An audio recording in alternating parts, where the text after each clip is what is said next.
कभी आपने सोचा, दुनिया की बातों के डर से अपनी खुशी और सच्चाई कुर्बान कर देते हैं।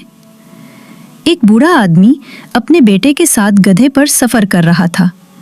गांव वाले देखते और हंसते, कितने जालिम हैं, दोनों गधे पर बैठे हैं। बूढ़े ने फौरन उतर कर बेटे को बिठाया।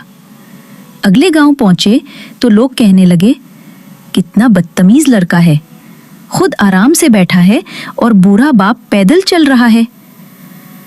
बूढ़े ने बेटे को उतारा और खुद सवार हो गया, मगर आगे लोग बोले, वाह, बाप खुद मजे कर रहा है और मासूम बच्चा पैदल चल रहा है।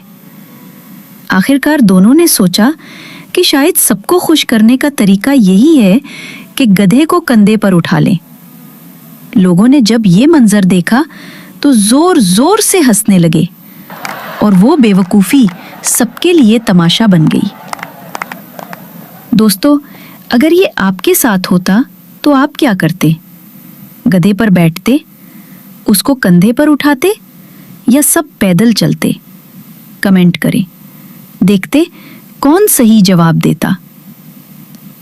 याद रखें, दुनिया की बातों पर चलते रहोगे तो लोग हंसेंगे, और अगर अपने ज़मीर पर चलोगे तो इज्जत पाओगे।